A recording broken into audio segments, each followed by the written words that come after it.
नमस्कार दोस्तों, कैसे हो आप सब। दोस्तों, यूनिट 8 की इस वीडियो सीरीज के इस पर्टिकुलर वीडियो में हमें शुरुआत करनी है भूगोल करंट परिदृश्य से, ज्योग्राफी करंट सिनेरियो से। इसके अलावा हम और भी पहलुओं पर चर्चा करेंगे जहां तक हम अपने इस वीडियो में कवर कर पाते हैं। यहाँ पर एक प्रश्न है कि वर्ष 2020-21 में निम्न में से कौन सा राज्य देश में मूंगफली का सबसे बड़ा उत्पादक था। इसका आंसर आप कमेंट सेक्शन में बताएं। तो चलिए शुरुआत करते हैं दोस्तों। आपको ध्यान रखना है, ऑपरेशन समुद्रगुप्त को एनसीबी ने जनवरी 2022 में शुरू किया। इसका उद्देश्य था समुद्री मार्ग से लाए जाने वाले प्रतिबंधित मादक पदार्थों का भारत में प्रवेश रोकना। कौन सा दोस्तों? ऑपरेशन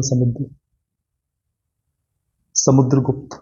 ध्यान रखें, ऑपरेशन समुद्रगुप्त को एनसीबी के द्वारा इसे शुरू किया गया। एनसीबी का फुल फॉर्म कमेंट सेक्शन में बताएं।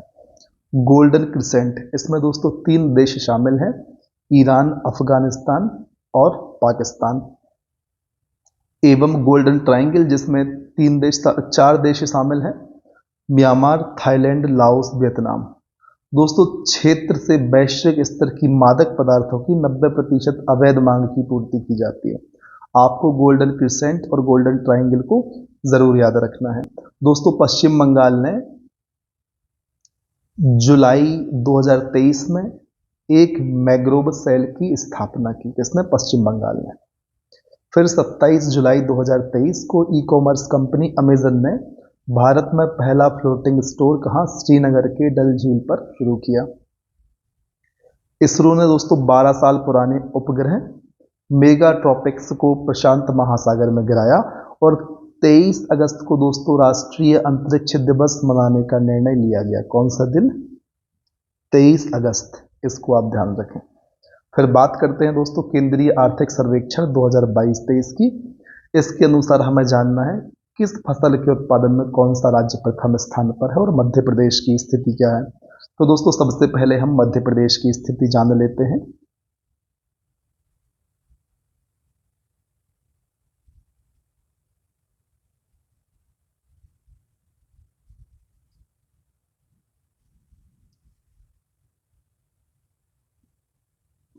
तो आपको ध्यान रखना है दोस्तों मध्य प्रदेश के परिप्रेक्ष्य में कि मध्य प्रदेश कुल दलहन उत्पादन में पहले स्थान पर है।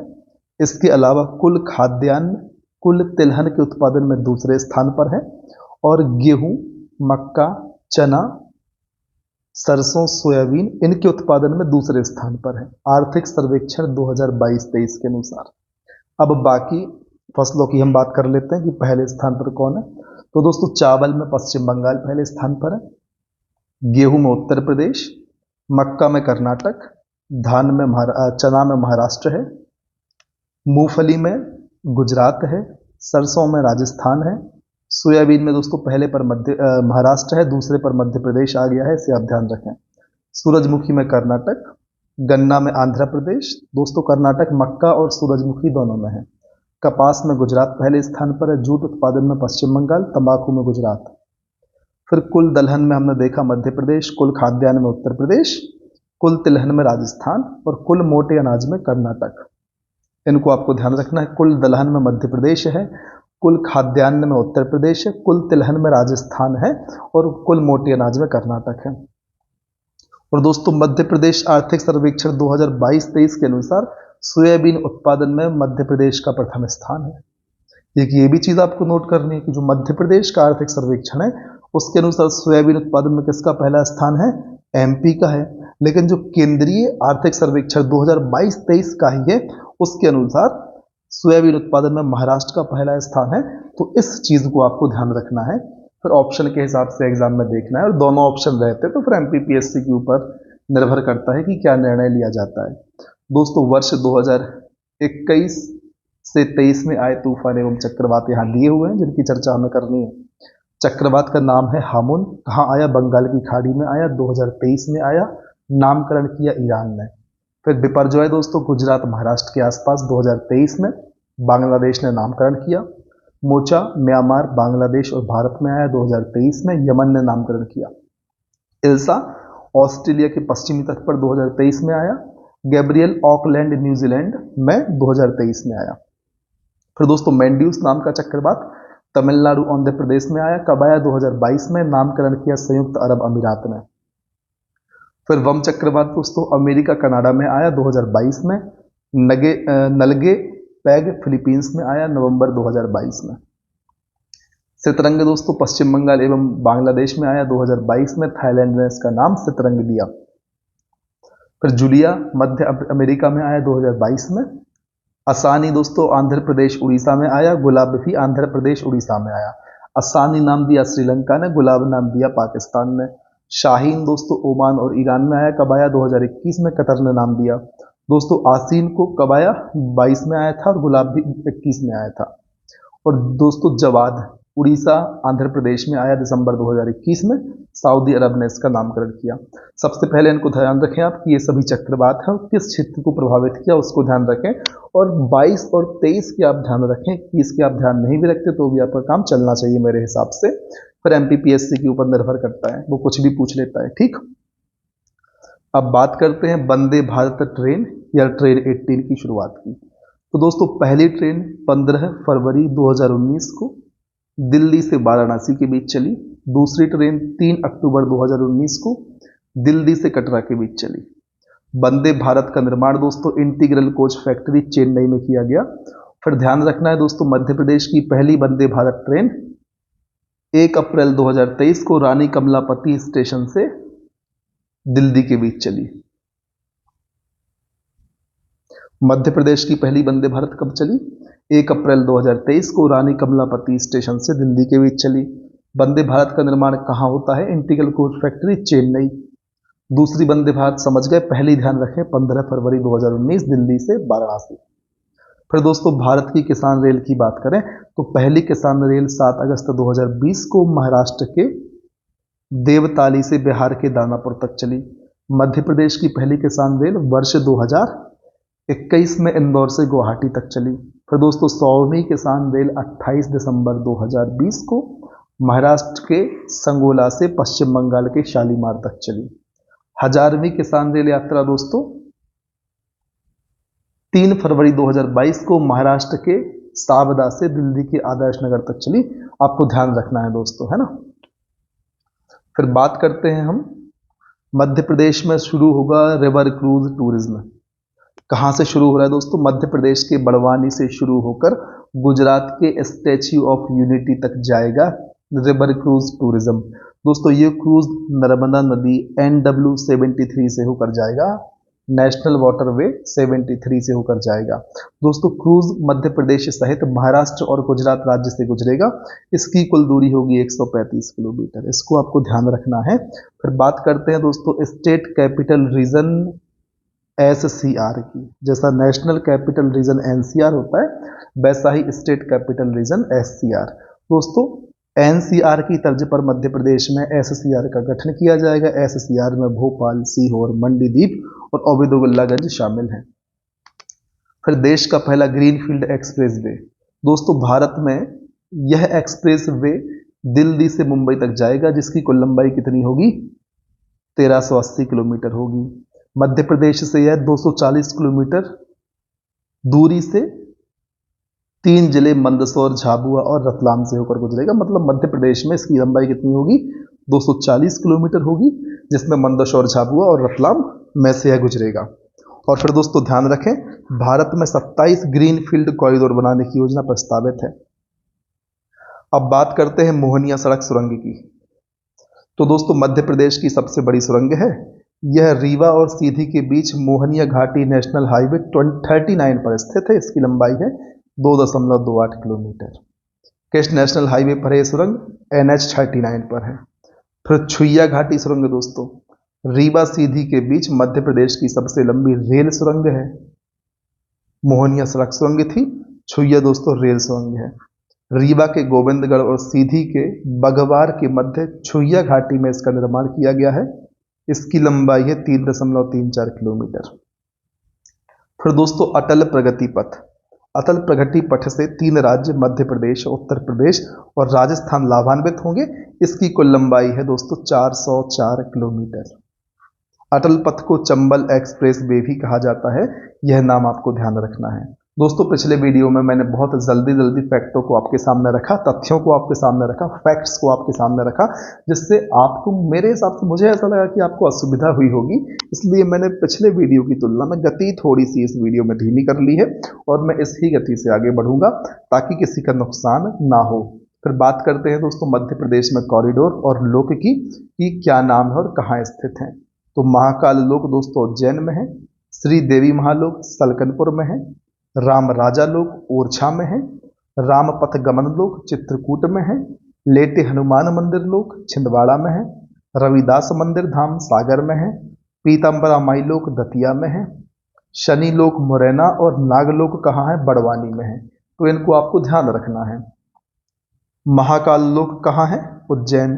श्री देवी महालोक कहाँ है, सलकनपुर। राम राजा लोक कहाँ है, ओरछा। रामपथ गमन लोक कहाँ है, चित्रकूट। लेटे हनुमान मंदिर लोक छिंदवाड़ा, रविदास मंदिर धाम सागर, पीताम्बरा माई लोक दतिया, शनि लोक मुरैना, नागलोक बड़वानी।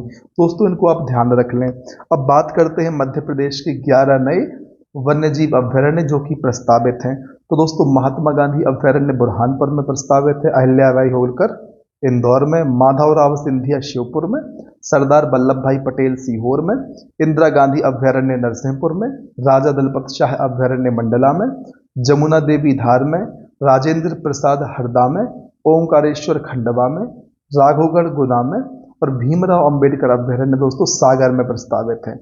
इन्हें आप 2-3 बार सुनेंगे तो आपको ध्यान हो जाएंगे, याद रह जाएंगे। फिर दोस्तों रॉक शेल्टर कॉरिडोर की यदि हम बात करें तो भोपाल के पास बनेगा देश का पहला रॉक शेल्टर कॉरिडोर। दोस्तों देश का फर्स्ट है, भोपाल के पास बनना है रॉक शेल्टर कॉरिडोर। इसमें क्या होगा दोस्तों, नई पीढ़ी इसके बारे में जान सके इसके लिए रॉक शेल्टर कॉरिडोर विकसित किया जा रहा है।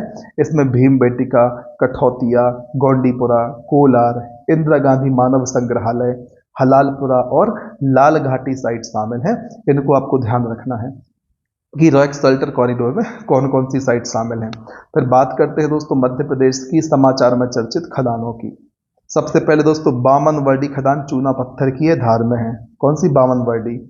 पहाड़ी खदान चूना पत्थर की सतना में है। पहाड़ी कहाँ है? सतना में है। बामनवर्डी कहाँ है? धार में है। दोनों चूना पत्थर की हैं।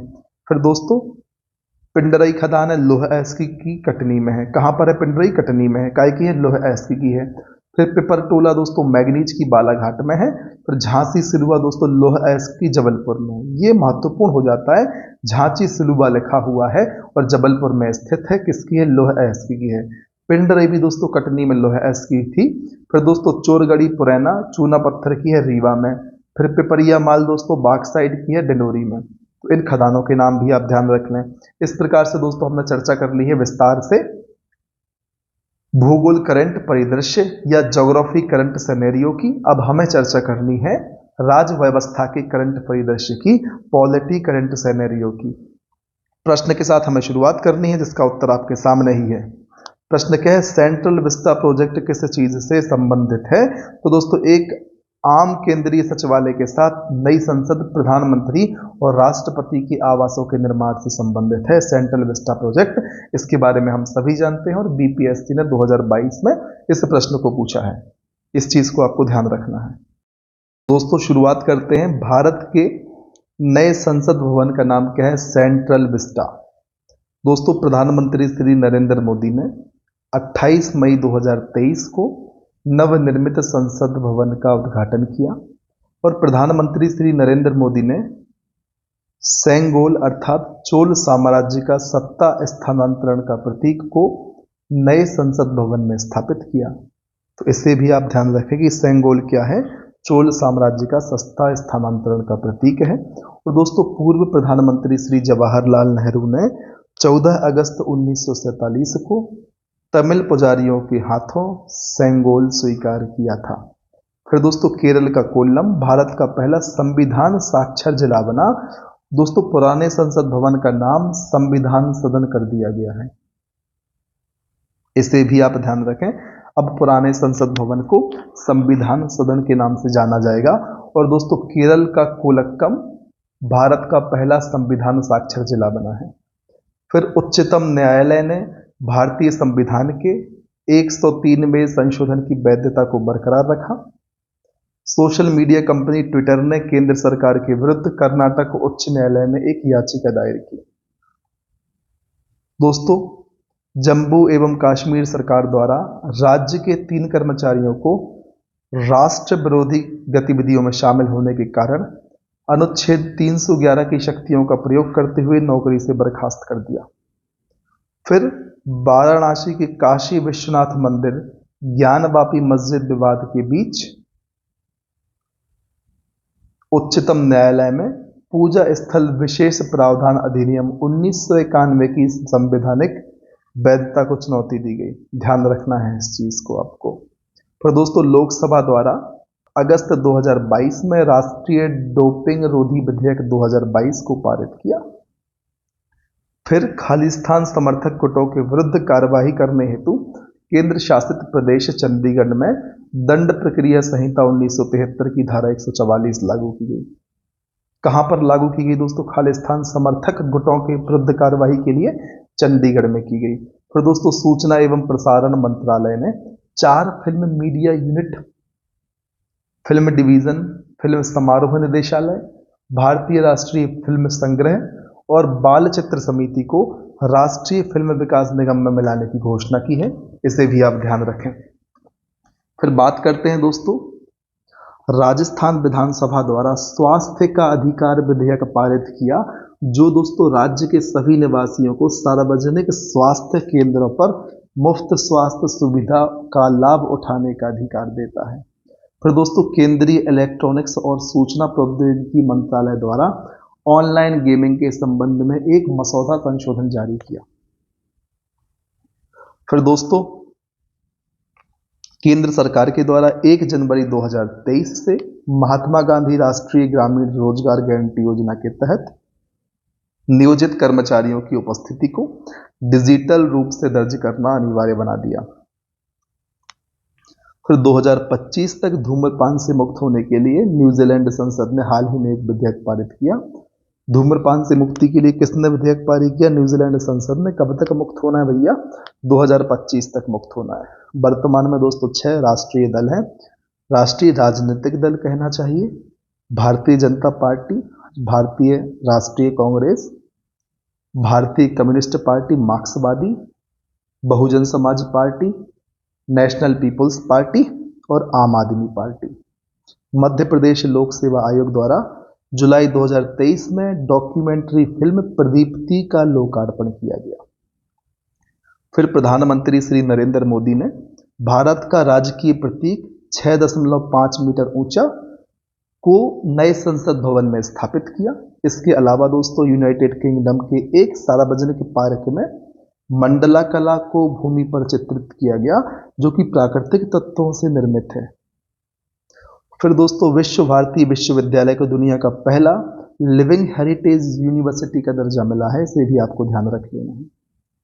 फिर दोस्तों, मार्च 2023 में झारखंड के आदिवासी समुदाय ने सरना धर्म को अलग धर्म के रूप में शामिल करने की मांग की है। किस धर्म को दोस्तों? सरना धर्म को अलग धर्म के रूप में शामिल करने की मांग की है झारखंड के आदिवासी समुदाय ने। फिर दिल्ली राष्ट्रीय राजधानी राज्य क्षेत्र शासन अध्यादेश 2023 के अनुसार दिल्ली विधानसभा को राज्य सूची के अंतर्गत आने वाली सेवाओं के विषय पर कानून बनाने की शक्ति नहीं होगी। इस चीज को भी आप ध्यान रखें। राज्य सूची के अंतर्गत आने वाली जितनी भी सेवाएं हैं उनके विषयों पर दिल्ली विधानसभा को कानून बनाने की शक्ति नहीं होगी। किस अध्यादेश 2023 के अनुसार? दिल्ली राष्ट्रीय राजधानी राज्य क्षेत्र शासन अध्यादेश 2023 के अनुसार। फिर दोस्तों, केंद्र सरकार ने एक विस्तृत मॉडल जेल अधिनियम 2023 तैयार किया है। यह आजादी के पहले से लागू जेल अधिनियम 1894 का स्थान लेगा। और दोस्तों, सुप्रीम कोर्ट ने निर्णय दिया है कि वह अनुच्छेद 142 के तहत किसी दंपत्ति के तलाक को सीधे मंजूरी दे सकता है। 30 अप्रैल 2023 को मन की बात के 100वें एपिसोड को प्रसारित किया गया। ठीक, मुख्य चुनाव आयुक्त एवं चुनाव आयुक्तों की नियुक्ति की प्रक्रिया में बदलाव करने के उद्देश्य से राज्यसभा में एक विधेयक प्रस्तुत किया गया। इसके अलावा मार्च 2023 में सर्वोच्च न्यायालय ने निर्णय दिया कि ECEC चीफ इलेक्शन कमिश्नर और इलेक्शन कमिश्नर की नियुक्ति भारत के राष्ट्रपति द्वारा प्रधानमंत्री तथा लोकसभा में विपक्ष के नेता एवं भारत के मुख्य न्यायाधीश की एक समिति की सलाह पर की जाएगी। ठीक है, फिर बात कर लेते हैं दोस्तों अब हम राज्यों में विधानसभा चुनाव 2022-23, 11 राज्यों में विधानसभा चुनाव 22-23 के अंतर्गत हुए थे। अब बात करते हैं दोस्तों तो कौन से राज्य में किस पार्टी को विजय प्राप्त हुई और कौन मुख्यमंत्री बने। तो कर्नाटक में कांग्रेस जीती, सिद्धारमैया मुख्यमंत्री। त्रिपुरा में भारतीय जनता पार्टी, मानेक शाह मुख्यमंत्री। नागालैंड में भारतीय जनता पार्टी, नेफ्यूरियो मुख्यमंत्री। मेघालय में NPP party, Conrad Sangma CM. Gujarat में दोस्तों बीजेपी, भूपेंद्र पटेल सीएम। हिमाचल प्रदेश में कांग्रेस, सुखविंदर सिंह सुक्खू सीएम। उत्तर प्रदेश में बीजेपी, योगी आदित्यनाथ सीएम। पंजाब में आम आदमी पार्टी, भगवंत मान सीएम। उत्तराखंड में बीजेपी, पुष्कर सिंह धामी सीएम। गोवा में बीजेपी, प्रमोद सावंत सीएम। मणिपुर में BJP, N Viren Singh CM. तो दोस्तों यहाँ पर हमने चर्चा कर ली जो 11 राज्यों में विधानसभा चुनाव हुए थे 2022-23 में, उनके बारे में। अब बात करते हैं आगामी विधानसभा चुनाव 2023 जो 5 राज्यों में होना है, जिसमें दोस्तों मध्य प्रदेश में हो चुका है। तो मध्य प्रदेश में दोस्तों विधानसभा सीटें हैं 230, 17 नवंबर 2023 को चुनाव संपन्न हो चुके हैं। राजस्थान में 200, मतदान दोस्तों 23 नवंबर 23 को। तेलंगाना में दोस्तों 119 सीटें हैं विधानसभा में और 30 नवंबर 23 को चुनाव है। छत्तीसगढ़ में दोस्तों 90 सीटें हैं, 7 नवंबर और 17 नवंबर 23 को चुनाव। मिजोरम में दोस्तों विधानसभा सीट 40 है, 7 नवंबर 23 को मतदान। और मध्य प्रदेश का 17 नवंबर 23 तो आपको ध्यान ही होगा। तो दोस्तों हम बात करते हैं राष्ट्रपति चुनाव 2022 के बारे में। चुनाव की तिथि क्या थी? चुनाव की तिथि थी 21 जुलाई 2022। विजेता थी द्रौपदी मुर्मू। शपथ ग्रहण हुआ था 25 जुलाई 2022 को। और दोस्तों द्रौपदी मुर्मू भारत की पहली आदिवासी राष्ट्रपति और देश की 15वीं राष्ट्रपति बनी। राष्ट्रपति चुनाव में द्रौपदी मुर्मू के प्रतिद्वंदी यशवंत सिन्हा थे। दोस्तों राष्ट्रपति चुनाव में कुल वैध मत कितने? 4701 डाले गए। द्रौपदी मुर्मू को कुल 2824 वोट प्राप्त हुए।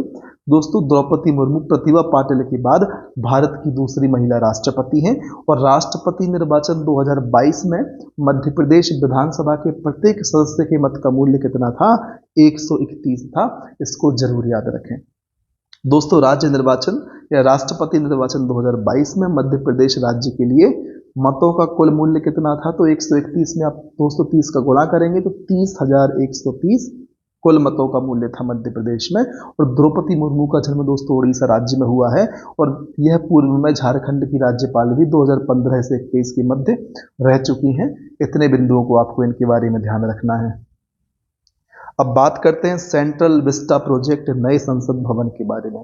उद्घाटन हुआ दोस्तों कब? 28 मई 2023 को। आर्किटेक्चर कौन? बिमल पटेल। भवन का निर्माण टाटा प्रोजेक्ट लिमिटेड के द्वारा। भवन का आकार त्रिकोणीय है। और दोस्तों इस भवन के उद्घाटन के अवसर पर 75 रुपए का सिक्का लॉन्च किया गया। यदि हम इसकी विशेषताओं की बात करें तो दोस्तों नए संसद भवन में लोकसभा कक्ष में 888 और राज्यसभा कक्ष में 384 प्रतिनिधियों के बैठने की व्यवस्था की गई है। दोस्तों नए संसद भवन के तीनों मुख्य द्वार जल, थल और वायु को समर्पित हैं। इस भवन के तीनों मुख्य द्वार को क्रमशः ज्ञान द्वार, शक्ति द्वार और कर्म द्वार नाम दिया गया। नए संसद भवन की छत पर राष्ट्रीय प्रतीक का निर्माण किया गया है। राष्ट्रीय प्रतीक कांस्य से बना है और इसका कुल वजन 9500 किलोग्राम है, जिसकी ऊंचाई 6.5 मीटर है। उम्मीद है इतनी चीजें क्लियर होंगी। अब हमें चर्चा करनी है राज्यों की राजधानी, कब गठन हुआ, मुख्यमंत्री और राज्यपाल कौन है। सबसे पहले दोस्तों बिहार की बात करेंगे तो 22 मार्च 1912 को गठन, जिसकी राजधानी पटना है। आपको दोस्तों राजधानी याद करनी है, मुख्यमंत्री और राज्यपाल याद करने हैं। गठन की चर्चा आपको ज्यादा वहां पर याद करने का प्रयास नहीं करना। बहुत सारे सन हैं जो सिमिलर हैं, जो आप याद कर सकते हैं, उनको भले आप याद कर लें। तो दोस्तों बिहार की राजधानी पटना है। मुख्यमंत्री नीतीश कुमार, राज्यपाल राजेंद्र विश्वनाथ आर्लेकर। उड़ीसा दोस्तों गठन 1 अप्रैल 36, भुवनेश्वर राजधानी है। नवीन पटनायक मुख्यमंत्री, रघुवर दास राज्यपाल। राजस्थान दोस्तों 30 मार्च 1949 को गठित, राजधानी जयपुर, अशोक गहलोत मुख्यमंत्री और कालराज मिश्र राज्यपाल हैं। कलराज मिश्र कौन है? राज्यपाल हैं। फिर पश्चिम बंगाल दोस्तों, यहाँ पर मैं इस पुस्तक के हिसाब से मुख्यमंत्री राज्यपाल निर्वाचन के पहले तक की आपको बता देता हूँ। फिर जहाँ जहाँ निर्वाचन हुए हैं वहाँ के परिणाम की बात बदल जाएंगे, ठीक। फिर पश्चिम बंगाल दोस्तों, कोलकाता राजधानी है, ममता बनर्जी मुख्यमंत्री हैं और डॉक्टर सीवी आनंद बोस यहाँ के राज्यपाल हैं।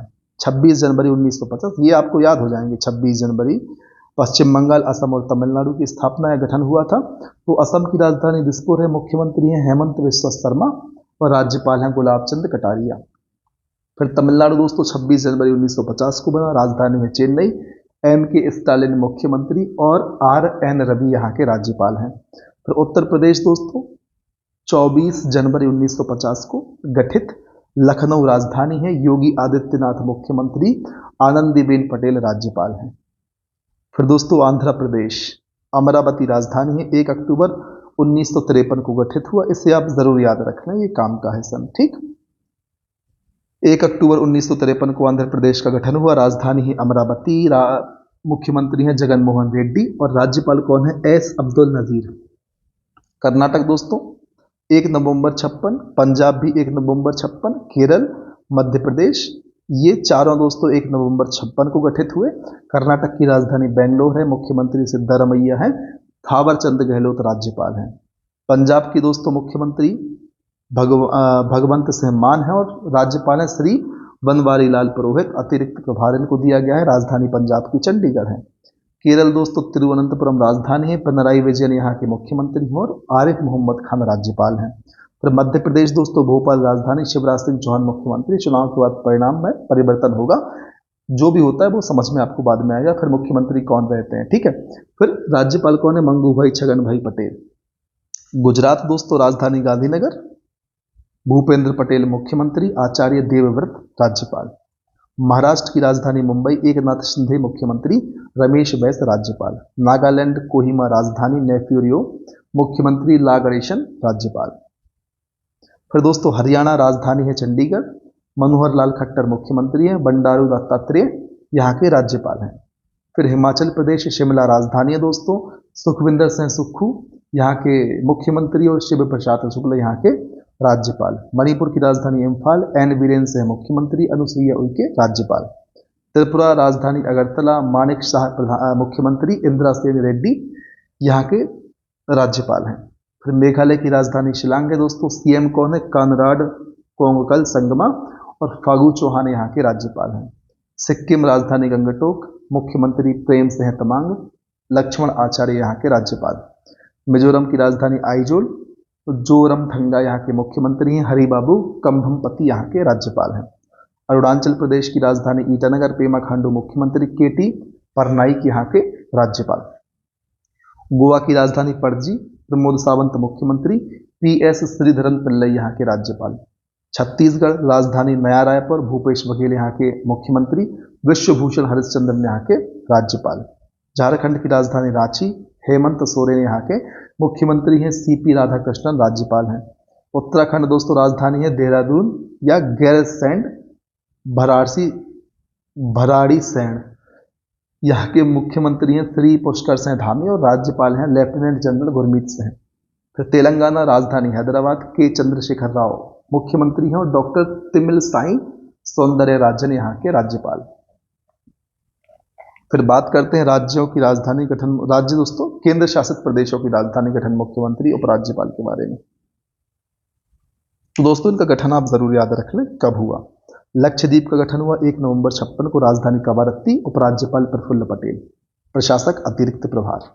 अंडमान निकोबार 1 नवंबर 56, पोर्ट ब्लेयर राजधानी, देवेंद्र कुमार जोशी प्रशासक या उपराज्यपाल।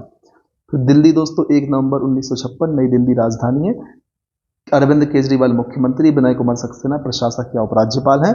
दोस्तों आपको ध्यान रखना है यहां पर क्या कि जो लक्षद्वीप, अंडमान निकोबार द्वीप समूह और दिल्ली है, वहां पर उनका गठन मध्य प्रदेश के साथ में ही हुआ और यहाँ के उपराज्यपाल भी हमने इनकी चर्चा आपसे कर ली, ठीक। फिर पांडिचेरी दोस्तों 1962, पांडिचेरी राजधानी है, मुख्यमंत्री हैं एन रंगास्वामी।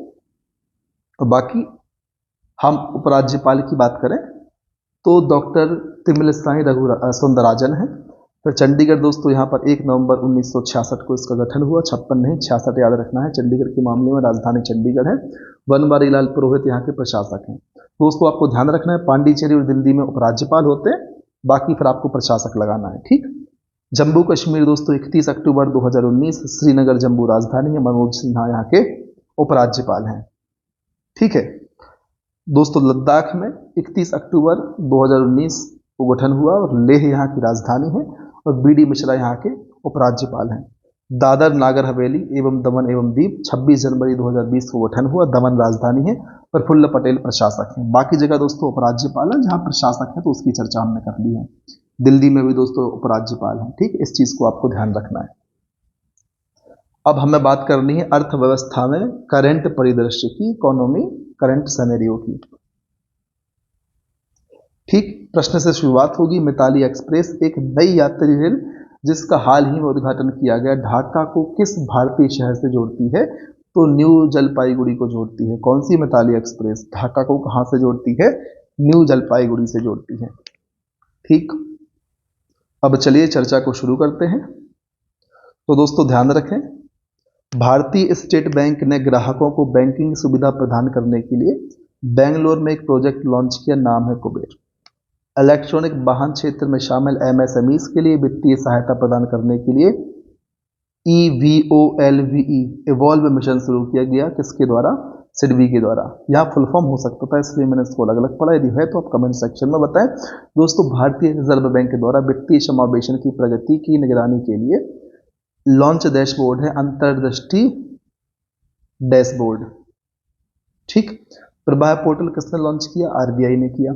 आर्थिक क्षेत्र में जानकारी के बिना एक समय में एक से अधिक नौकरियां करना कहलाता है मून लाइटनिंग। ध्यान रखना दोस्तों, आर्थिक क्षेत्र में जानकारी नहीं दे रहे आप किसी को और एक समय में एक से ज्यादा जगह पर नौकरियां कर रहे हैं, उसे कहते हैं मून लाइटिंग। अच्छा शब्द है, आप ध्यान रखें। आरबीआई ने उपभोक्ता को सुविधाजनक ई भुगतान करने के लिए एक विकल्प प्रदान किया, इसका नाम है भुगतान विजन 2025। दोस्तों आरबीआई ने 1 दिसंबर 2020 से रिटेल यूजर के लिए भारत की बहुप्रतीक्षित एक प्रकार की क्रिप्टो करेंसी जारी की है, जिसका सेंट्रल बैंक डिजिटल करेंसी से हम कहते हैं, ठीक है। आयकर विभाग ने करदाताओं को उनके वार्षिक सूचना वितरण देखने के लिए ऐप लॉन्च किया है, जिसका नाम है AIS ऐप। भारत का पहला म्युनिसिपल बॉन्ड इंडेक्स का नाम है निफ्टी इंडिया म्युनिसिपल बॉन्ड। और दोस्तों भारतीय रिजर्व बैंक ने 23 मार्च 2023 में डिजिटल भुगतान जागरूकता सप्ताह के अवसर पर एक अभियान शुरू किया, जिसका नाम है हर पेमेंट डिजिटल। किसने लॉन्च किया अभियान? भारतीय रिजर्व बैंक ने किया। 2022 को दोस्तों अधिशेष भूमि का मुद्रीकरण करने के लिए सरकार द्वारा गठित एक निगम है, राष्ट्रीय भूमि मुद्रीकरण निगम NLMC। फिर ध्यान रखना है दोस्तों, दुग्ध उत्पादन में भारत का विश्व में स्थान पहला है। विश्व में कुल जो हमारा योगदान है वो है 24%, अर्थात विश्व के कुल दुग्ध उत्पादन का 24% तो भारत अकेला ही कर लेता है। दोस्तों इटली ने भारत के किस राज्य में मेगा फूड पार्क प्रोजेक्ट की शुरुआत की है? तो दोस्तों फणीधर महसाणा जिला गुजरात में की है।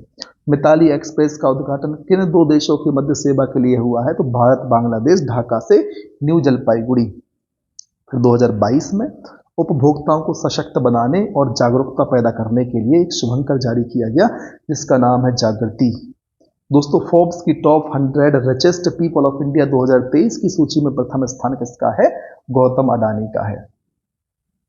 फिर दोस्तों बात करते हैं 15वें वित्त आयोग के अध्यक्ष या NK सिंह आयोग का कार्यकाल 2020 से 25 है। दोस्तों रेल महिला यात्रियों की सुरक्षा हेतु एक अभियान है ऑपरेशन मेरी सहेली। किनकी? इसलिए रेल महिला यात्रियों की सुरक्षा के लिए। दोस्तों भारत PPP अर्थात क्रय शक्ति समता के संदर्भ में तीसरी, जबकि विनिमय दर के मामले में एक्सचेंज रेट के मामले में 5वीं सबसे बड़ी अर्थव्यवस्था है। फिर ध्यान रखना है सिल्क वर्म ईटिंग स्ट्रेटेजी का अर्थ चीनी विचारधारा का ताइवान या अन्य देशों में घुसपैठ करना है। सिल्क वर्म ईटिंग स्ट्रेटेजी क्या है? इसका अर्थ है चीनी विचारधारा का ताइवान या अन्य देशों में घुसपैठ करना। कौन सी विचारधारा घुसपैठ कर रही है? जब चीनी लोग ताइवान या अन्य देशों में घुसपैठ करते हैं तो उसे हम कहते हैं silk worm eating strategy. LIBOR और Mumbai inter bank forward outline rate MIFOR का इस्तेमाल 30 जून 2023 तक बंद कर दिया गया है। दोस्तों 2023 में भारत दुनिया का 10वां सबसे बड़ा बाजार है, इसे ध्यान रखें। तो बात करते हैं time 2022 list of 100 most influential people में शामिल 3 भारतीय कौन कौन हैं। तो दोस्तों गौतम अडानी टाइटंस श्रेणी में, करुणा नंदी लीडर्स श्रेणी में और खुर्रम परवेज भी लीडर्स श्रेणी में। तो ये 3 लोग हैं time 2022 list of 100 most influential people में शामिल भारत के, गौतम अडानी, करुणा नंदी और खुर्रम परवेज। फिर बात करते हैं भारत के विदेशी व्यापार के मुख्य भागीदार। तो दोस्तों भारत सर्वाधिक आयात कहां से करता है? अमेरिका से, फिर यूएई से, फिर नीदरलैंड, फिर चीन। सर्वाधिक निर्यात किसे करता है? दोस्तों निर्यात है, मैंने शायद निर्यात ही बोला होगा, यदि मैंने आयात बोला है तो आप इसे सुधारें। निर्यात सबसे ज्यादा अमेरिका को, फिर यूएई को, फिर नीदरलैंड को, फिर चीन को। आयात तो हम सभी जानते हैं, हम चीन से सबसे ज्यादा करते हैं, फिर यूएई, फिर अमेरिका। इस प्रकार से आप चीजों को देखें, सबसे ज्यादा आयात हम कहां से करते हैं, सबसे ज्यादा खरीदते कहां से? चीन से। सबसे ज्यादा बेचते किसको है? अमेरिका को। ठीक है, इतना आपको ध्यान रख लेना है। फिर बात कर लेते हैं दोस्तों भारतीय नोटों के रंग एवं उन पर छपे चित्र।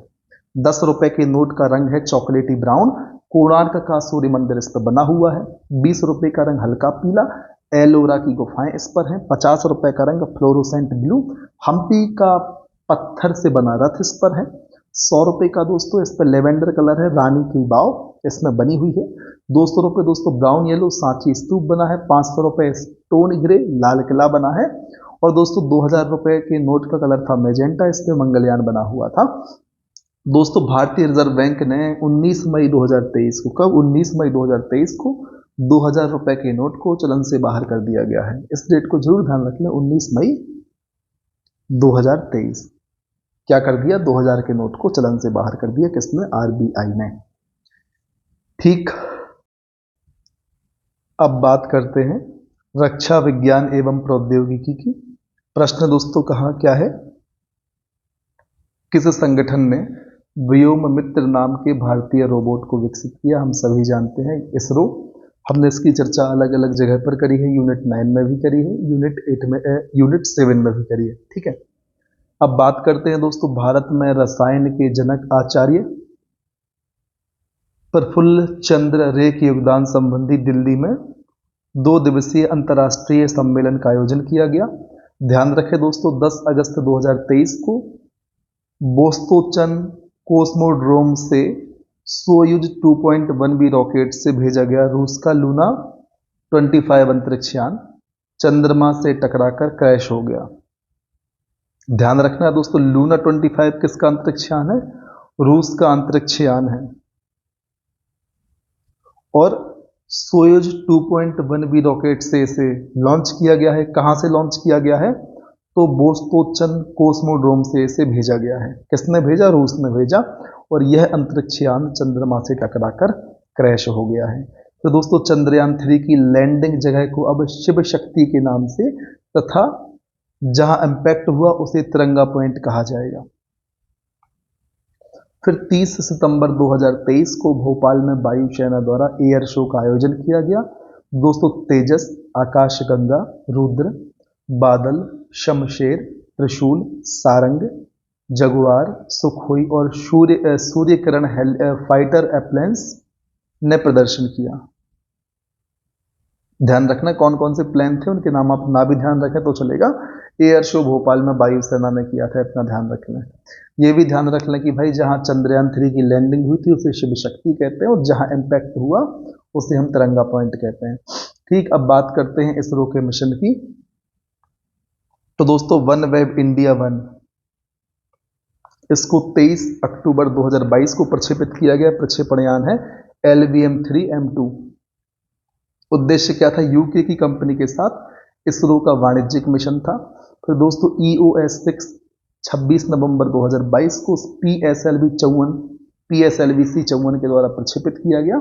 महासागरीय स्थिति का पूर्वानुमान लगाने के लिए यह मिशन भेजा गया। फिर EOS-7 दोस्तों 10 फरवरी 2023 को SSLV-D2 के द्वारा भेजा गया। फिर वनवेव इंडिया 2 26 मार्च 2023 को LVM-M3 के द्वारा इसरो द्वारा यूके स्थित वनवेव समूह के 36 उपग्रहों को लॉन्च करने का एक सफल मिशन था वनवेव इंडिया 2। पर दोस्तों TLEOS-2 22 अप्रैल 2023 को PSLV C-55 के द्वारा आपदा प्रबंधन और पर्यावरण निगरानी सहित विभिन्न अनुप्रयोगों हेतु पृथ्वी की सतह की उच्च रेजोल्यूशन इमेजरी प्रदान करने के लिए भेजा गया। फिर NVS-1 दोस्तों 2023 को ही GSLV F-12 के द्वारा भेजा गया। यह दोस्तों रियल टाइम नेविगेशन की सुविधा प्रदान करेगा। कौन सा दोस्तों? NVS-1। फिर चंद्रयान 3, इसकी डेट याद रखें 14 जुलाई 2023। LVM-3 M4 के द्वारा 23 अगस्त 2023 को चंद्रमा की सफल लैंडिंग। दोस्तों चंद्रमा के दक्षिणी ध्रुव पर पहुंचने वाला पहला मिशन है ये। फिर आदित्य L1 दोस्तों 2 सितंबर 2023 को GSLV F-12 के द्वारा क्यों सूर्य के कोरोना अध्ययन के लिए भारत का पहला अंतरिक्ष मिशन है। फिर गगनयान 1 21 अक्टूबर 2023 को मानव रहित अंतरिक्ष यान उड़ान परीक्षण हेतु इसे भेजा गया गगनयान 1 के रूप में। फिर बात करते हैं इसरो की आगामी मिशन की। तो दोस्तों ध्यान रखें गगनयान 2 23-24 में मानव रहित अंतरिक्ष यान उड़ान परीक्षण के लिए। फिर मंगलयान 2 24 में भेजेंगे, गगनयान 3 भी 24 में भेजेंगे, निसार 24 में, शुक्रयान 24 में और दोस्तों चंद्र ध्रुवीय अन्वेषण मिशन 25 में भेजेंगे। बाकी इनके उद्देश्य या विशेष तथ्य क्या है तो हम सभी जानते हैं कि मंगलयान 2 दोस्तों मंगल ग्रह के अध्ययन के लिए ऑर्बिट, गगनयान 3 गगनयान मिशन का पहला चालक दल भेजा जाएगा इसमें। फिर दोस्तों निसार नासा और इसरो के बीच एक संयुक्त परियोजना है। शुक्रयान 1 दोस्तों शुक्र ग्रह के अध्ययन के लिए ऑर्बिटर होगा। फिर चंद्र ध्रुवीय अन्वेषण मिशन दोस्तों चंद्रमा के दक्षिणी ध्रुव क्षेत्र का पता लगाने के लिए जापान और इसरो का एक अवधारणा मिशन होगा। फिर बात करते हैं दोस्तों शीट्स सुपर कंप्यूटर की। तो दोस्तों भारत और विश्व के परिप्रेक्ष्य में हमें देखना है तो दोस्तों भारत का सबसे तेज सुपर कंप्यूटर है परम सिद्धि C-DEC पुणे के द्वारा बनाया गया। फिर प्रत्युष दोस्तों IITM पुणे, फिर मेहर और फिर आदित्य। दुनिया का सबसे तेज है फ्रंटियर, फिर फोगाकू, फिर लुमी, फिर लियोनार्डो। इनको आपको ध्यान रखना है।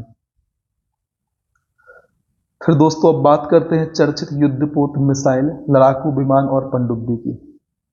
दोस्तों समय कम है वरना बड़े विस्तार से हम एक एक पहलू पर चर्चा करते, सारे कॉन्सेप्ट्स को क्लियर करते हुए जैसा कि हम हमेशा करते आए हैं वैसे ही अपनी चर्चा को आगे बढ़ाते हैं। लेकिन समय के अभाव में सिर्फ फैक्चुअल इंफॉर्मेशन पर ही चर्चा की जा रही है ताकि कम से कम एग्जाम के पहले आपकी आंखों के सामने से सारे फैक्ट गुजर जाएं। तो दोस्तों चर्चा कर लेते हैं हम उपकरणों की और क्या विशेष तथ्य उनके संबंध में है उनकी। तो INS महेंद्रगिरी दोस्तों प्रोजेक्ट 17 अल्फा के तहत युद्धपोत मुंबई में लॉन्च हुआ INS महेंद्रगिरी। फिर INS उदयगिरी दोस्तों मझगांव डाक लिमिटेड मुंबई द्वारा निर्मित युद्धपोत है। फिर दोस्तों चेंगलपट्टू भारत का पहला हाइब्रिड रॉकेट तमिलनाडु में लॉन्च हुआ चेंगलपट्टू। फिर अग्निप्रायम दोस्तों परमाणु सक्षम बैलिस्टिक मिसाइल का DRDO द्वारा सफल परीक्षण है। क्या है दोस्तों ये अग्निप्रायम? परमाणु सक्षम बैलिस्टिक मिसाइल है। तारागिरी दोस्तों मझगांव डाक लिमिटेड द्वारा निर्मित युद्धपोत है जिसका जलावतरण किया गया। तारागिरी क्या है दोस्तों? युद्धपोत है। अग्निप्रायम क्या है? बैलिस्टिक मिसाइल है। हाइब्रिड रॉकेट है कौन? चेंगलपट्टू। और युद्धपोत दोस्तों उदयगिरी है और INS महेंद्रगिरी भी युद्धपोत ही है।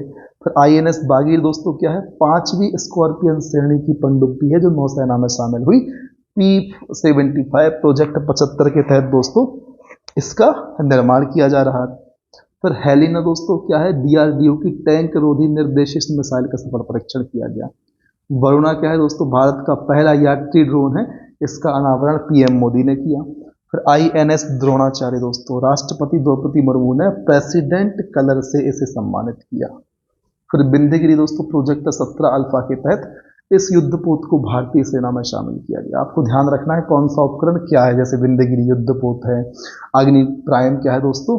यह बैलिस्टिक मिसाइल है, हेलेना DRDO द्वारा बनाया गया टैंक रोधी गाइडेड मिसाइल सिस्टम है। तो इन चीज़ों को आप ध्यान रख लेंगे तो आपका काम चल जाएगा।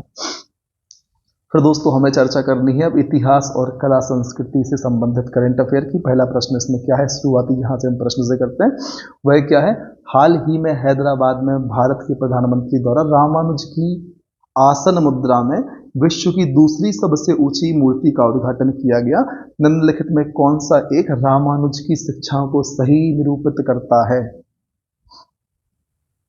तो दोस्तों मोक्ष प्राप्ति का सर्वोत्तम साधन भक्ति है, यही दोस्तों रामानुज की शिक्षाओं को सही रूप में 4 दिए गए विकल्पों में से निरूपित करता है, तो आपको ध्यान रखना है। अब हम फैक्चुअल इन्फॉर्मेशन की ओर आगे बढ़ते हैं। सबसे पहले ध्यान रखें दोस्तों, हैदराबाद में दार्शनिक संत रामानुजाचार्य की दोस्तों 216 फीट ऊंची प्रतिमा आसन मुद्रा में पंचलोह से निर्मित स्टैच्यू ऑफ इक्वेलिटी को स्थापित किया गया। सीधे से शब्दों में बात याद रखें कि जो स्टैच्यू ऑफ इक्वेलिटी है उसमें रामानुजाचार्य की 216 फीट ऊंची प्रतिमा को हैदराबाद में स्थापित किया गया। फिर रानी दुर्गावती गौरव यात्रा जून 2023 को बालाघाट, छिंदवाड़ा, संग्रामपुर, कालिंजर, सीधी, डिंडोरी, अनूपपुर और शहडोल जिले से निकाली गई। फिर विश्व की पहली वैदिक घड़ी मध्य प्रदेश के उज्जैन में 2022 में लगाई गई। भोपाल के पास देश का पहला रॉक शेल्टर कॉरिडोर स्थापित किया जाएगा। फिर दोस्तों, पुणे स्थित भंडारकर ओरिएंटल रिसर्च इंस्टीट्यूट के शोधकर्ताओं ने प्राचीन ताम्रपत्र पांडुलिपियों को पढ़ने में सफलता प्राप्त की और संस्कृत कवयित्री शिला भट्टारिका के संबंध में जानकारी दी। इसके बाद Govind Swarup life time achievement award भारतीय खगोलविदों को दिया जाता है। फिर भारतीय पुरातत्व सर्वेक्षण ने उत्तराखंड में स्थित तुंगनाथ मंदिर को राष्ट्रीय महत्व का स्मारक घोषित करने के लिए केंद्र सरकार से मंजूरी मांगी। फिर दोस्तों, ओचिरा काली उत्सव कहाँ का है? केरल का है। मार्शल आर्ट उत्सव है जो हाल ही में संपन्न हुआ। तो याद रखें, ओचिरा काली उत्सव केरल का है, क्या है? और मार्शल आर्ट का उत्सव है। फिर धनु यात्रा या धानु जत्रा पर्व उड़ीसा का महत्वपूर्ण नाट्य है। दोस्तों ध्यान रखना है, धनु यात्रा या धनु जत्रा। दोस्तों, हाल ही में केंद्रीय सांस्कृतिक मंत्रालय या संस्कृति मंत्रालय ने पिंगली वेंकैया की 146वीं जयंती मनाने के लिए तिरंगा उत्सव का आयोजन किया। फिर ओमकालेश्वर खंडवा में स्थित स्टैच्यू ऑफ वननेस एकात्म धाम आदि शंकराचार्य की अष्टधातु की 108 फीट ऊंची प्रतिमा का अनावरण सितंबर 23 में किया गया। दोस्तों, इसकी चर्चा तुम कई बार कर चुके हैं। फिर अप्रैल 2022 में आधुनिक भारतीय कला के जनक के रूप में प्रख्यात राजा रवि वर्मा की एक महत्वपूर्ण पेंटिंग द्रौपदी वस्त्रहरण को पहली बार नीलामी के लिए रखा गया। तो ध्यान रखना है, राजा रवि वर्मा क्या थे? चित्रकार थे, पेंटर थे, आपको ध्यान रखना है। और आधुनिक भारतीय कला के जनक के रूप में ये प्रख्यात हैं। और इनकी पेंटिंग क्या है दोस्तों? द्रौपदी वस्त्रहरण। इसको भी ध्यान रख लें। दोस्तों, जुलाई 2022 को प्रधानमंत्री ने भारतीय क्रांतिकारी अल्लूरी सीताराम राजू की 125वीं जयंती के उपलक्ष्य में आंध्र प्रदेश में इनकी प्रतिमा का अनावरण किया। फिर अक्टूबर 2022 नई दिल्ली में भारतीय वैज्ञानिक जगदीश चंद्र बोस की 164वीं जयंती के अवसर पर भारत सरकार ने उनके योगदान पर अंतर्राष्ट्रीय सम्मेलन, किसकी 164वीं जयंती? जगदीश चंद्र बोस भारतीय वैज्ञानिक थे। इनकी फील्ड क्या थी? आप कमेंट में बताएं। फिर हाल ही में प्रधानमंत्री ने कोंकण क्षेत्र की प्राचीन कावी चित्रकला की प्रशंसा की। तो कावी चित्रकला का संबंध किस क्षेत्र से है? कोंकण क्षेत्र से है। दोस्तों, जैन समुदाय के 2 पवित्र स्थल संवेद शिखर झारखंड और शत्रुंजय पहाड़ी गुजरात हाल ही में चर्चा में बने रहे। फिर दोस्तों, थुलल केरल की एक गायन और नृत्य कला है। थुलल कहाँ की है? गायन और नृत्य कला केरल की है, हाल ही में चर्चा में रही। फिर दोस्तों, परशुराम कुंड महोत्सव का आयोजन 2023 में अरुणाचल प्रदेश में किया गया। फिर सिंघनपुर रायगढ़ छत्तीसगढ़ में पृथ्वी की सबसे पुरानी प्रस्तर प्रतिमाओं की खोज की गई है। कहाँ पर? सिंघनपुर रायगढ़, जो कि छत्तीसगढ़ राज्य में आते हैं, वहां पर प्रस्तर की सबसे पुरानी प्रतिमाओं की खोज की गई है। फिर दोस्तों, गारो आदिवासी समुदाय का वांगला नृत्य rising sun water festival Meghalaya की उमियम झील के दौरान चर्चाओं में रहा। मेघालय की उमियम झील याद रखें, 2022 में क्या हुआ? बांग्ला नृत्य है जो राइजिंग सन वाटर फेस्टिवल में चर्चा में रहा है। किस समुदाय का नृत्य है? बांग्ला नृत्य। गारो आदिवासी समुदाय का बांग्ला नृत्य है जो rising sun water festival 2022 Meghalaya की उमियम झील के दौरान चर्चा में रहा।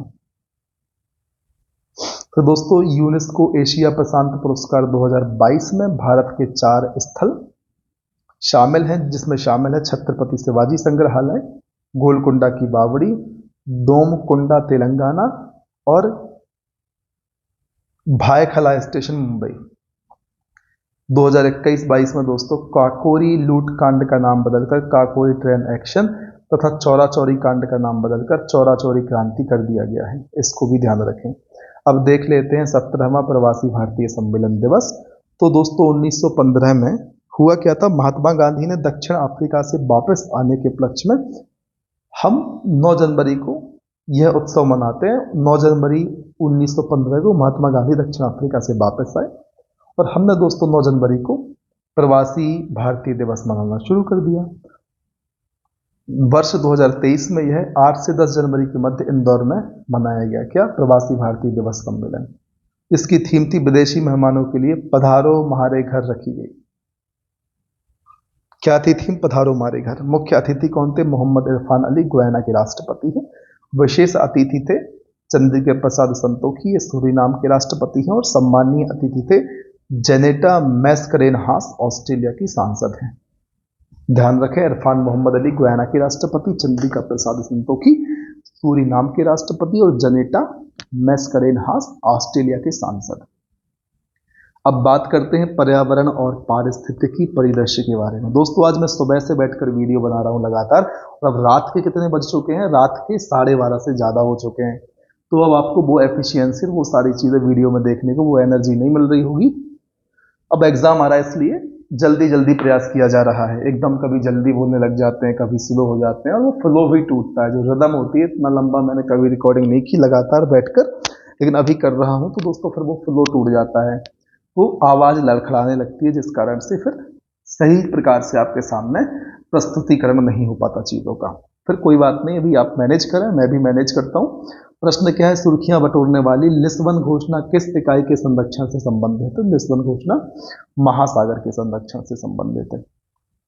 दोस्तों भारत का पहला वैदिक थीम वाला पार्क, वेद वन पार्क की शुरुआत उत्तर प्रदेश के नोएडा सेक्टर 48 में पर्यावरण मंत्री भूपेंद्र यादव ने गुरुग्राम हरियाणा में अरावली पर्यावरणीय पर्दा परियोजना का अनावरण किया। फिर हिमाचल प्रदेश सरकार ने 2025 तक भारत का पहला हरित राज्य बनने का लक्ष्य रखा है। उत्तर प्रदेश का तराई हाथी रिजर्व भारत का 33वां हाथी रिजर्व बना है। दोस्तों तराई कहाँ पर है, उत्तर प्रदेश में है, और यह भारत का 33वां हाथी रिजर्व बना। फिर दुर्गावती टाइगर रिजर्व मध्य प्रदेश का 7वां टाइगर रिजर्व बना। दोस्तों भारत का पहला भू park geo park Madhya Pradesh में स्थापित होगा। दार्जिलिंग चिड़ियाघर दोस्तों देश का सर्वश्रेष्ठ चिड़ियाघर घोषित किया गया। प्रोजेक्ट चीता के तहत दोस्तों 17 सितंबर 22 को नामीबिया से 8 अफ्रीकन चीता, जिसमें 5 मादा 3 नर हैं, को मध्य प्रदेश के कूनो राष्ट्रीय उद्यान में लाया गया। दोस्तों अमृत धरोहर योजना का उद्देश्य आर्द्र भूमियों के इष्टतम उपयोग को बढ़ावा देकर उनका संरक्षण करना है। फिर दोस्तों मिष्टी योजना का मुख्य उद्देश्य समुद्र तट के किनारे मैंग्रोव वृक्षारोपण करना है।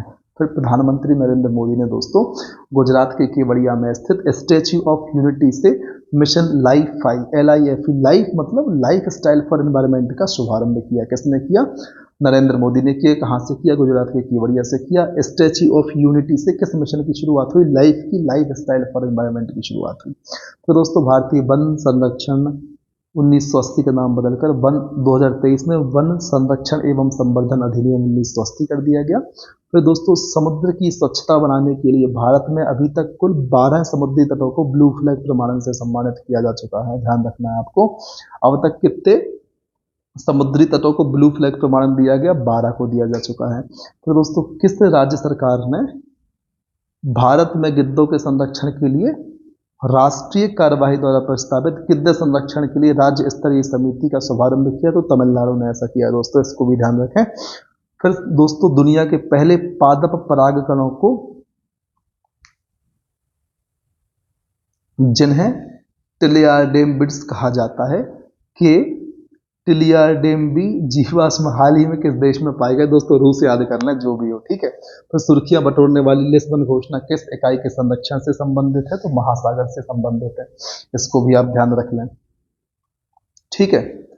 फिर बात करते हैं 2022 में शिवपुरी के करेरा अभयारण्य को डिनोटिफाई कर समाप्त कर दिया गया है। सोनचरैया वाला अभयारण्य है, आपको याद होगा 2 थे, अब 1 बचा होगा। मध्य प्रदेश में 2022 को नवीनतम 24वां वन्य जीव अभयारण्य कर्माझरी अभयारण्य सिवनी जिले को बनाया गया। अब 24 हो गया मध्य प्रदेश में अभयारण्य, ठीक है। कर्माझरी जो कि सिवनी में है 24वां है, नवीनतम है। दोस्तों इंदौर शहर को देश की पहली वाटर प्लस सिटी घोषित किया गया। 2022 में मध्य प्रदेश को तेंदुआ स्टेट का दर्जा भी दिया गया। दोस्तों देश में तेंदुआ की संख्या 12,852 है, जबकि मध्य प्रदेश में कितनी है? 3421 है। दोस्तों केरल को अपना पहला वैज्ञानिक पक्षी एटलस मिला। वाराणसी को दोस्तों एससीओ की पहली पर्यटन और सांस्कृतिक राजधानी घोषित किया गया। ध्यान रखें, महत्वपूर्ण है। वाराणसी को दोस्तों एससीओ संघाई सहयोग संगठन की पहली पर्यटन और सांस्कृतिक राजधानी घोषित किया गया। तो दोस्तों दुनिया का पहला Asian king vulture conservation and breeding centre Uttar Pradesh के महाराजगंज में स्थापित किया जा रहा है। तो दोस्तों मिशन अमृत सरोवर का उद्देश्य हर जिले में कम से कम 75 जल निकायों का कायाकल्प करना होगा। किसका? मिशन अमृत सरोवर का उद्देश्य होगा हर जिले में कम से कम 75 जल निकायों का कायाकल्प किया जाए, उनको सही किया जाए, उनकी स्थिति में सुधार किया जाए। तो इस चीज को आपको ध्यान रखना है, ठीक है। फिर बात करते हैं बाघ रिपोर्ट 2022 की। दोस्तों कब प्रकाशित हुई? 9 अप्रैल 23 को प्रकाशित हुई। भारत में बाघों की कुल संख्या 3167 है। देश में सर्वाधिक बाघ वाले 5 राज्यों की बात करें तो सबसे पहले मध्य प्रदेश 785 बाघ, फिर कर्नाटक 563, फिर उत्तराखंड 560, फिर महाराष्ट्र 444, फिर तमिलनाडु 306।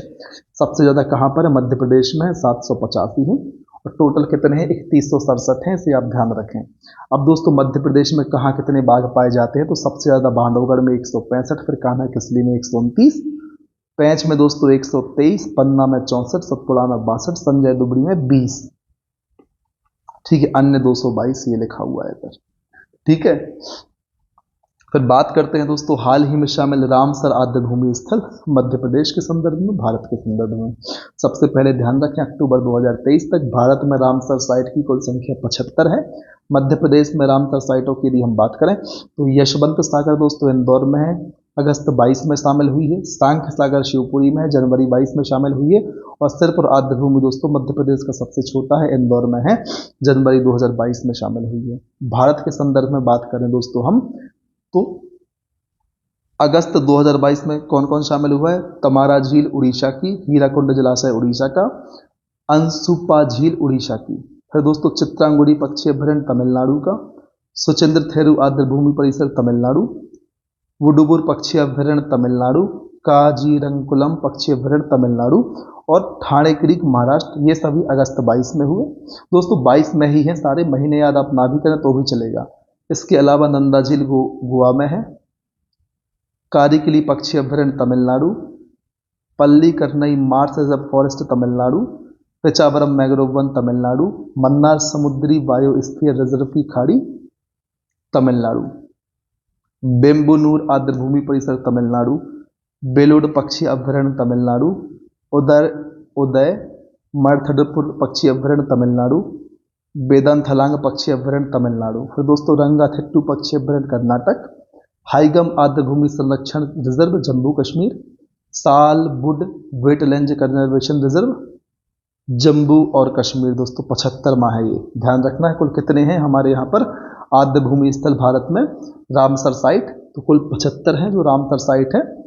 और दोस्तों 3 मध्य प्रदेश में लेटेस्ट बने हैं और ये 20 जिनकी हमने चर्चा करी वो पूरे भारत के हैं, जिनकी जगह आपको याद रखनी है कौन कहाँ पर। जैसे बेलोड पक्षी तमिलनाडु में है, रंगाथिट्टू कहाँ पर है? कर्नाटक में। इन सबको आप ध्यान रखें, इनको तो कम से कम ध्यान रखें जो अभी जुड़े हुए हैं। तमारा झील उड़ीसा में है, अंसुफा झील उड़ीसा में है, सुचिंद्रम थेरूर आर्द्र भूमि परिसर तमिलनाडु में है, नंदा झील गोवा में है, पेचावरम मैंग्रोव वन तमिलनाडु में। इन सबको आप याद रखेंगे और क्वेश्चन आएगा तो आप ऐसा ही टिक कर जाएंगे। वन रिपोर्ट 2021 मध्य प्रदेश और भारत के संदर्भ में, ठीक। तो दोस्तों 1987 से भारतीय वन स्थिति रिपोर्ट द्विवार्षिक रूप से प्रकाशित होती है। इसके द्वारा भारतीय वन सर्वेक्षण द्वारा प्रकाशित होती है, 2 वर्ष में एक बार प्रकाशित होती है, ठीक। यह 17वीं है जो 13 जनवरी 2022 को जारी की गई, 17वें क्रम की है, इसे आप ध्यान रखिए ना। 1987 से जारी हो रही है और 2 वर्ष में एक बार प्रकाशित होती है। फिर दोस्तों वन रिपोर्ट 2021 मध्य प्रदेश के संदर्भ में बात करें तो दोस्तों मध्य प्रदेश का 77,493 वर्ग किलोमीटर क्षेत्र वनाच्छादित है, जबकि 2019 की रिपोर्ट में कुल वन क्षेत्र 77,482 वर्ग किलोमीटर था, थोड़ा सा कम था। वृद्धि कितनी हुई? 10.11 वर्ग किलोमीटर क्षेत्र की वृद्धि हुई है। और सर्वाधिक वृद्धि करने वाला जिला भिंड है और सर्वाधिक कमी करने वाला जिला बड़वानी है। इतने तथ्यों को याद करना है। फिर मध्य प्रदेश में सर्वाधिक वन क्षेत्र वाले जिले बालाघाट है, फिर छिंदवाड़ा है, फिर बैतूल है, फिर श्योपुर है। वन क्षेत्रफल बालाघाट में सबसे ज्यादा कितना है? 4923 या 4923 वर्ग किलोमीटर। फिर दोस्तों मध्य प्रदेश में न्यूनतम वन क्षेत्र वाले जिले में उज्जैन, शाजापुर, रतलाम और राजगढ़। उज्जैन में कितना है? 37 वर्ग किलोमीटर सबसे कम। फिर बात करते हैं मध्य प्रदेश में सर्वाधिक वन प्रतिशत वाले जिले, तो बालाघाट दोस्तों 53% भाग पर बालाघाट में वन पाए जाते हैं। फिर है श्योपुर, फिर उमरिया और देन मंडला। ठीक है, अब बात करते हैं न्यूनतम वन प्रतिशत वाले जिले, तो सबसे कम वन पाए जाते हैं उज्जैन में। आपको ध्यान रखना है सबसे ज्यादा वन क्षेत्र बालाघाट, प्रतिशत में भी बालाघाट, सबसे कम वन क्षेत्र या न्यूनतम वन क्षेत्र उज्जैन, प्रतिशत में भी उज्जैन। इतना याद कर ले, काम चल जाएगा। अब बात करते हैं मध्य प्रदेश में कुल वन वृत्त कितने हैं, तो 16 हैं। सबसे बड़ा वन वृत्त खंडवा है और सबसे छोटा वन वृत्त होशंगाबाद है। इतना आपको ध्यान रख लेना है। अब बात करते हैं हम भारतीय वन रिपोर्ट 2021 की भारत के संदर्भ में। दोस्तों देश का कुल वन एवं वृक्षावरण कितना है? यहाँ पर है दोस्तों 8,09,537 वर्ग किलोमीटर। कुल क्षेत्र का 24.62% है। देश का कुल वनावरण कितना है? 7,13,789 वर्ग किलोमीटर। देश में कुल वृक्षावरण कितना है? 95,748 वर्ग किलोमीटर। और दोस्तों कुल वन वृद्धि वृक्ष और वनावरण दोनों में कितनी हुई है? तो 22,061 वर्ग किलोमीटर। दोस्तों मुझे 2 फैक्ट बस यहाँ काम के लगे हैं, 3 फैक्ट शुरुआत के। दोस्तों वनावरण में वृद्धि कितनी हुई है? और 1540 वर्ग किलोमीटर। 2019 की तुलना में 0.22% की बढ़ोतरी दर्ज की गई। तो आप अपने हिसाब से इनको ध्यान रखने का प्रयास करें, वनावरण वृक्षावरण, और दोनों को संयुक्त रूप से पहले बिंदु में लिखा गया है। ठीक है, वनावरण में वृद्धि। दोस्तों इन सब फैक्टों की यहाँ पर इतने फैक्ट याद करेंगे तो आप परेशान हो जाएंगे। आप ये याद रख लें, सर्वाधिक मैंग्रोव वन क्षेत्र वाले राज्य कौन से? सबसे ज्यादा पश्चिम बंगाल, फिर गुजरात, फिर अंडमान। हाँ, ये महत्वपूर्ण फैक्ट है। सबसे ज्यादा पश्चिम बंगाल में मैंग्रोव है, फिर गुजरात में और फिर अंडमान में। दोस्तों सर्वाधिक वन क्षेत्र वाले राज्य घटते क्रम में सबसे ज्यादा कहाँ पर है वन क्षेत्र? मध्य प्रदेश में, फिर अरुणाचल, फिर छत्तीसगढ़। ये फैक्ट भी महत्वपूर्ण है। फिर दोस्तों सबसे कम वन क्षेत्र वाले राज्य बढ़ते क्रम में हरियाणा में सबसे कम है, फिर गोवा, फिर पंजाब, फिर गोवा। ये भी ध्यान रखें, कम से कम इतना तो याद रख लें, सबसे ज्यादा वन क्षेत्र मध्य प्रदेश में है, सबसे कम कहां पर है? हरियाणा में है। ठीक है, वनावरण में वृद्धि वाले शीर्ष राज्य देख लें फिर आप। आंध्र प्रदेश में सबसे ज्यादा वृद्धि हुई है। और सर्वाधिक वनावरण प्रतिशत वाला राज्य कौन सा है? मिजोरम है। इनको एक बार हम सही से कर लेते हैं, ये फैक्ट बहुत महत्वपूर्ण है। सबसे ज्यादा मैंग्रोव वन कहां पर है? पश्चिम बंगाल में। सर्वाधिक वन क्षेत्र कहां पर है? वन क्षेत्र कहां पर है? मध्य प्रदेश में है। सबसे कम वन क्षेत्र कहां पर है? हरियाणा में है। ठीक है, सर्वाधिक वनावरण प्रतिशत में कहां पे है? तो मिजोरम में है। ठीक, और वनावरण में वृद्धि वाला शीर्ष राज्य कौन सा है? तो आंध्र प्रदेश है। इन 4 तथ्यों को ध्यान रखें। अब बात करते हैं दोस्तों पर्यावरण संबंधी दिवस एवं थीम की। दोस्तों यार अब तो आवाज भी ठीक से नहीं निकल रही, हम अपनी चर्चा को कल आगे बढ़ाएंगे। ठीक है, तब तक के लिए आपको बने रहना है, हमारे साथ लगातार मेहनत करना है, आगे बढ़ते रहना है। मैं इस वीडियो को अभी अपलोड कर दूंगा। अभी समय हो रहा है 12:50 के आसपास। इसको अपलोड कर दिया जाएगा कल, यहीं से हम अपनी चर्चा को आगे बढ़ाएंगे। तब तक के लिए आपको बने रहना है, हमारे साथ लगातार मेहनत करना है। अब तो दोस्तों गला भी सपोर्ट नहीं कर रहा मेरा, इसलिए मजबूरन बीच में ही अपनी गाड़ी को रोकना पड़ रहा है। आपको समझ में ना आए तो इस बात का औचित्य ही नहीं रह जाता कि मैं किस प्रकार से वीडियो बना रहा हूँ। आपको सही तरीके से चीजें समझ में आए, इसलिए हम अपनी चर्चा को अब कल आगे बढ़ाएंगे। बने रहें हमारे साथ, लगातार आगे बढ़े, मेहनत करते रहें। और दोस्तों तब तक ना रुकें जब तक आपको आपका लक्ष्य प्राप्त नहीं होता। जय हिंद, वंदे मातरम।